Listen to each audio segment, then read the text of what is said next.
Di antara ujian-ujian yang Allah hadirkan dalam kehidupan kita, itu datang bukan sebagai beban untuk kita. Tapi ujian itu sejatinya hadir untuk menguatkan kita. Berapa banyak orang yang kemudian ketika diuji, dia semakin dekat dengan Allah, dan dia semakin kuat dalam kehidupannya.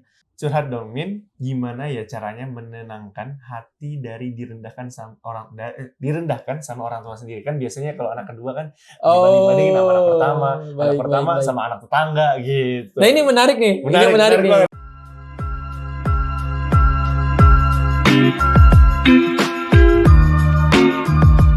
Bismillahirrahmanirrahim. Assalamualaikum warahmatullahi wabarakatuh. Waalaikumsalam warahmatullahi wabarakatuh. Baik, balik lagi bersama kami di Curhat Ceria. Curhat Ceria? Belum. Oke, ulangi dong, ulangi. Balik lagi bersama kami di Curhat Ceria. Curhat dong. Aduh, astagfirullahaladzim. Gak apa-apa. Rolling aja. Balik lagi bersama kami di Curhat Ceria. Curhat dong, Kak. Gitu. Akhirnya ya. Percobaan ketiga. Ini bintang formal banget ya MC. Apa-apa. Beda sih. Awal. Kalau MC kondang ya. Waduh, amin. Kondangan. Bener ya. Oke, mungkin bagi teman-teman yang masih belum tahu, di salah satu playlistnya Teman Hijrah di YouTube-nya Kang ya, di Teman Hijrah Media itu ada salah satu yaitu Curhat Ceria. Betul. Di mana Curhat Ceria ini merupakan wadah atau platform untuk teman-teman bercurhat secara ria sebenarnya. Harusnya sih gitu. Harusnya gitu ya. Cuman kayaknya untuk episode kali ini nggak terlalu ria sih. Iya, kita kayaknya bergelang air mata. Benar, karena memang episode kali ini adalah Diary Depresi. Aduh, gitu. Berat emang kalau udah ngomong kayak gini. Oke, mungkin sebelum kita mulai kita masuk ke ini ada apresiasi dari jamaah sebenarnya. Beliau itu mengatakan bahwa makasih banget Teman Hijrah. Aku bisa curhat selain ke Allah. Masya Allah. Oke, terima kasih untuk apresiasinya, dan mungkin bagi teman-teman yang mau ikut serta dalam dakwahnya Teman Hijrah bisa mulai dengan itu ya, kita punya Share It, bisa ikut menggalangkan dana lewat situ, ataupun bisa kirimkan langsung makanan. Oh ya, kita juga lagi donasi buat rumah Teman Hijrah. Kita bisa rumah hijrah ya. Oke, rumah dakwah. Rumah dakwah Teman Hijrah. Atau kalau YouTuber biasanya like, subscribe, dan juga tekan. Nanti mungkin ada di bawah informasi nomor rekeningnya ada di bawah ya. Atau ya silakan lah editor yang ngatur lah. Oke, kita mulai dari pertanyaan simpel dulu. Santai lah, buru-buru amat. Oh iya, apa tuh? Nggak ada kan? Oke, jadi hari ini kita temanya apa nih? Diary Depresi ya. Depresi, betul. Jadi banyak jamaah-jamaah kita yang udah curhat seputar tentang depresi, gitu. pikiran, kesedihan, dan lain sebagainya. Ternyata pas kita buka tema ini, Masya Allah banget. Masya Allah. Dari berbagai topik sebenarnya ya, tapi semua depresi dikeluarin gitu. Itu memang jamaah kita tuh bermasalah. Enggak, maksudnya banyak masalah. Alhamdulillah. Ada yang sedang diuji dan lain sebagainya. Justru kan kalau ada banyak ujian malah kita tuh tambah strong. Harusnya sih begitu, insya Allah. Nah, makanya kita Curhat Ceria ini ingin menjadi pendengar ya, pendengar yang baik buat teman-teman. Mungkin bisa ngasih saran, bisa ngasih solusi, bisa ngasih masukan buat permasalahan yang sedang teman-teman pikirkan. Nanti makanya jangan lupa nonton. Iya, betul. Jangan lupa nonton. Dan tolong admin IG ini tolong masukkan ke swipe up Instagram ya. Kan udah nggak swipe up, tekan link. Oh, tekan link TKP. Langsung tekan link nanti ya. Oke, Bintang. Jadi kita mulai dari mana nih? Ada curhatan apa dari netizen kita yang sangat luar biasa kita ini? Kita mulai dari yang pendek dulu ya. Oke, yang pendek. Ada yang panjang dong? Ada, luar biasa. Ada yang ngeluarin unek-unek? Banyak. Masya Allah. Ada yang unek-uneknya ke kita nggak ya? Kayaknya ada sih ya. Cuma kayaknya itu nggak jangan sampai saya pernah di PHP sama Bintang. Aduh, ya Allah, jangan sampai. Oke, gimana? Kenapa saya belum dipertemukan oleh jodoh saya? Pendek sih, pendek ya. Itu yang nanya Iwan apa Ahmad sih? Kayaknya Ahmad sih. Kalau Iwan mau bilang bodoh amat. Gimana? Kenapa saya belum dipertemukan dengan jodoh saya, Min. Iya benar, Min. Oh iya. Kenapa sih saya belum dipertemukan dengan jodoh saya? Ini adalah pertanyaan. Ini sebenarnya bukan curhatan ya, mungkin curhatan ya. Ini curhatan yang paling banyak dirasakan keresahan oleh mayoritas jamaah Teman Hijrah. Karena kebanyakan kan jamaah TH itu kan jomblo ya, single gitu, butuh kasih sayang gitu ya, butuh disayangi. Tapi mereka masih sendiri itu, kasihan gitu kan. Udah amat punya duit gitu kan. Tapi gak kasih sayang nih. Sedih banget itu. Enggak sih, tangga kayak gitu. Nah, memang kalau misalnya dia bertanya gitu ya curhat gitu ya, kenapa ya saya kok belum dapat jodoh dan lain sebagainya. Pertama-tama sabar.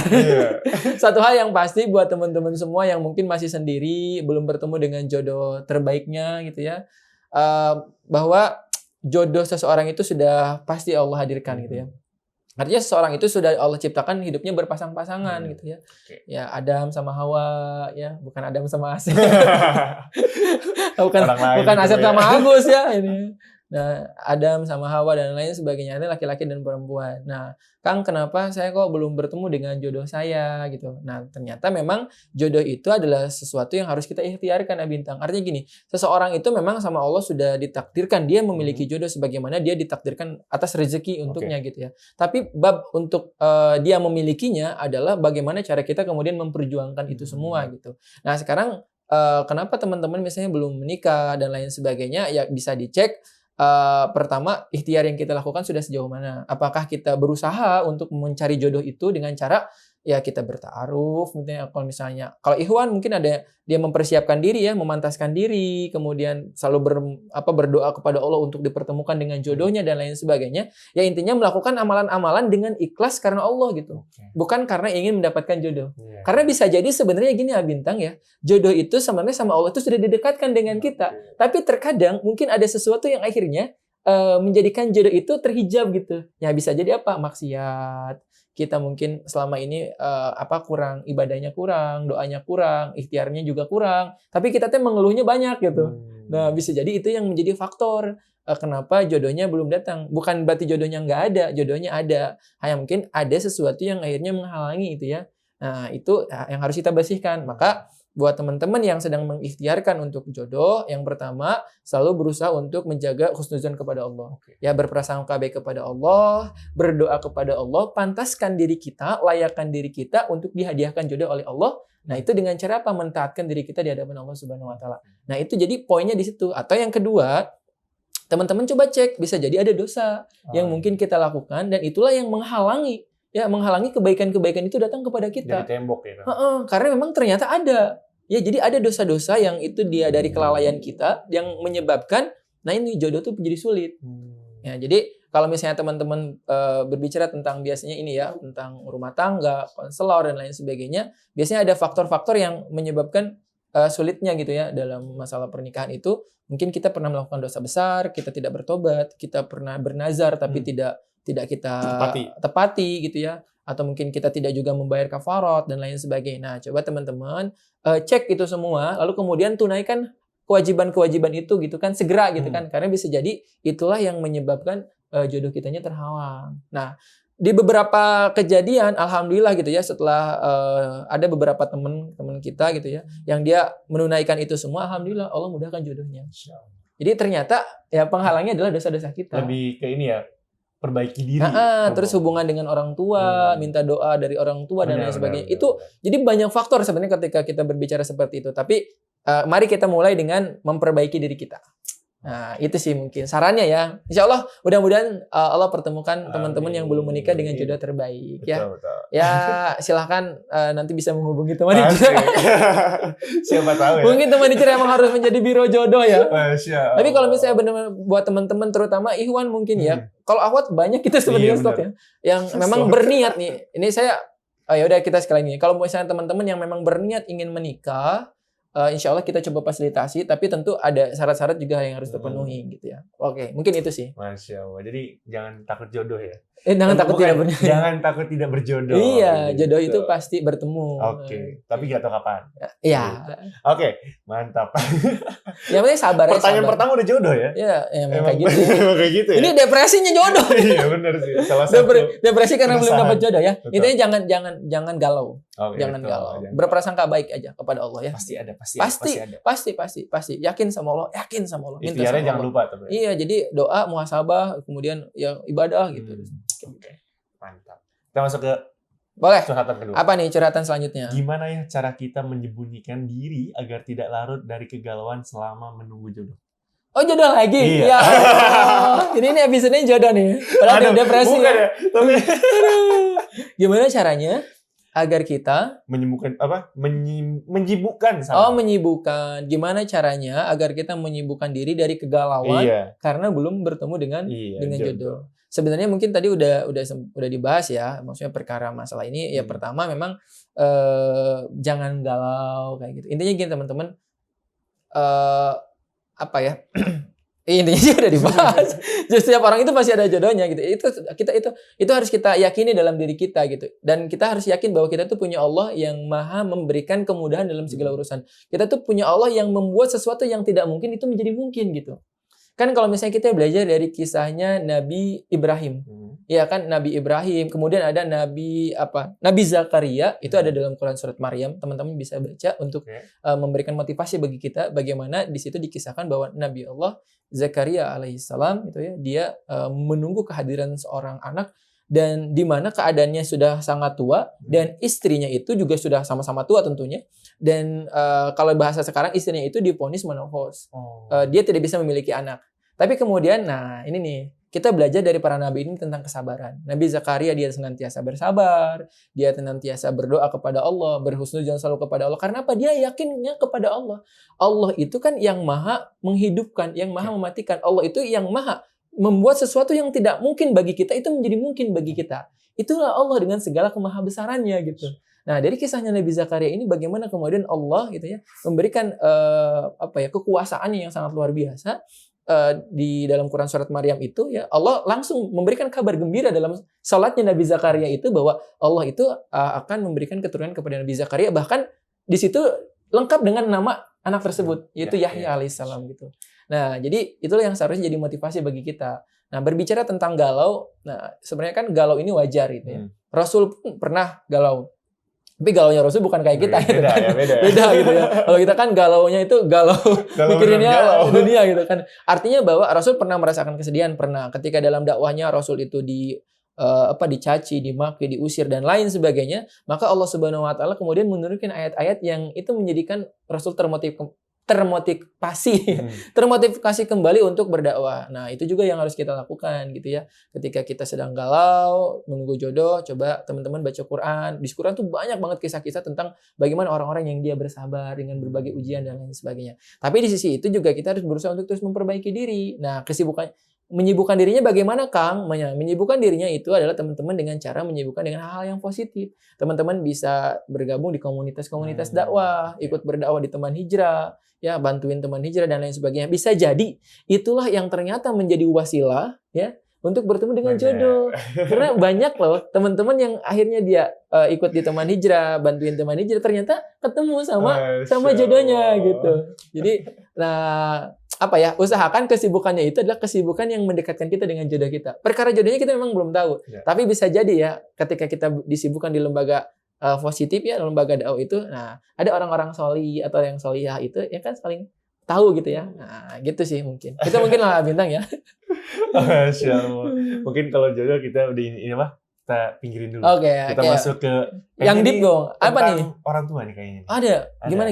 Jadi kayaknya bukan terlalu orang tua sih. Dia tuh bertanya, galau nggak dapat kerja Min, sedangkan ibu udah nggak bisa kerja lagi dan bapak dan kakak sudah nggak ada. Oke, baik. Ini Masya Allah banget, banyak banget teman-teman kita yang seperti ini. Ketika memang di antara ujian-ujian yang Allah hadirkan dalam kehidupan kita, itu datang bukan sebagai beban untuk kita. Tapi ujian itu sejatinya hadir untuk menguatkan kita. Berapa banyak orang yang kemudian ketika diuji, dia semakin dekat dengan Allah, dan dia semakin kuat dalam kehidupannya. Afwan gitu ya, kayak saya juga belajar dari pengalaman hidup saya. Sama gitu. Saya juga ditinggalkan sama orang tua dalam kondisi yang masih labil gitu. Masih labil dan lain sebagainya. Tapi itulah yang kemudian membuat kita menjadi kuat gitu ya. Membuat kita menjadi lebih termotivasi dan lain sebagainya. Oke, kalau misalnya teman-teman belum mendapatkan pekerjaan, kemudian galau dan lain sebagainya, teman-teman fokus jangan kepada kegalauannya, tapi fokus bagaimana kemudian teman-teman itu bisa mendekatkan rezeki dari Allah Subhanahu wa taala. Bab rezeki ini kan bab yang sangat menarik sebenarnya untuk kita bahas gitu ya. Nah, mungkin cara kita berpikirnya harus dirubah.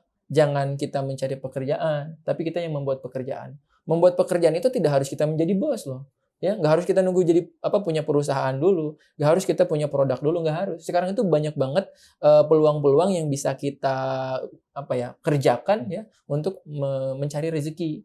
Ya, di antara hal yang paling sederhana kita bisa jualan online. Nggak harus kita miliki barangnya, kita bisa jadi reseller ya tentu dengan akad-akad yang baik gitu ya. Atau misalnya kita juga bisa menjual jasa kalau kita misalnya punya kemampuan dan lain sebagainya. Artinya banyak sebenarnya peluang yang bisa kita pintu rezeki itu sebenarnya banyak ya. Nah, kemudian Kang bagaimana bab selanjutnya? Bab selanjutnya adalah ya berbicara tentang rezeki, bahwa pondasi rezeki itu yang menguatkan rezeki itu adalah keimanan, ketakwaan. Karena banyak janji-janji Allah, di antara janji Allah itu untuk orang-orang yang bertakwa adalah wa may yattaqillah yaj'al lahu makhraja, itu kan. Jadi di antara janjinya dari Allah itu bagi seseorang yang dia bertakwa, takwa itu apa, Kang? Takwa itu ketika kita ya intinya sederhananya itu menjalankan perintah Allah, menjauhi apa yang dibenci oleh Allah. Maka Allah itu akan berikan rezeki.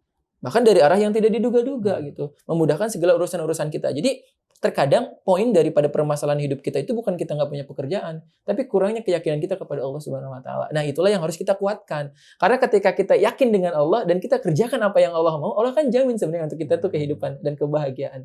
Itu kayak garansi sebenarnya dari Allah.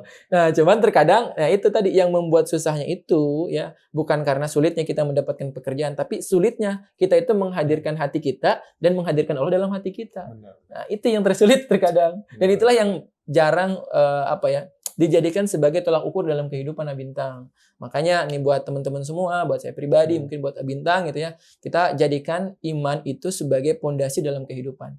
Jadikan takwa itu sebagai jalan bagi untuk kita memulai segala aktivitas kehidupan kita. Karena itulah yang mendatangkan kemudahan dan menghadirkan keberkahan gitu.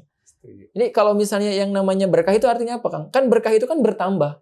Ya kan, bertambah kebaikan, bertambah kemudahan, itu kan bertambah hal-hal yang positif dalam kehidupan kita. Makanya teori rezeki itu, teori dimudahkan urusan itu kan babnya satu, syukur. Iya kan? Konsepnya kan gitu, syukur. Kalau kita banyak berterima kasih gitu kan. Kalau kita berterima kasih kepada Allah dengan cara ibadah, taat ke Allah, nyenengin Allah, sama Allah kan ditambah terus. Tetap semangat, insya Allah kita akan bahagia ketika kita bersama Allah. Amin, luar biasa. Oke, mungkin ini pertanyaan next ya. Curhat dong, Min. Gimana ya caranya menenangkan hati dari direndahkan sama orang tua sendiri? Kan biasanya kalau anak kedua kan dibanding-bandingin sama anak pertama, sama anak tetangga gitu. Nah, ini menarik nih. Ini menarik nih. Biasanya anak kedua ngebandingin sama anak tetangga gitu kan. Wah, si Inti mah udah jadi PNS, tahu. Oke, kita akan bahas mungkin setelah kayaknya di video yang selanjutnya aja. Jadi kita akan bahas di next episode aja ya, insya Allah. Stay tune terus lah. Jadi teman-teman stay tune di YouTube-nya Teman Hijrah, di playlistnya Curhat Ceria. Assalamualaikum warahmatullahi wabarakatuh. Dadah.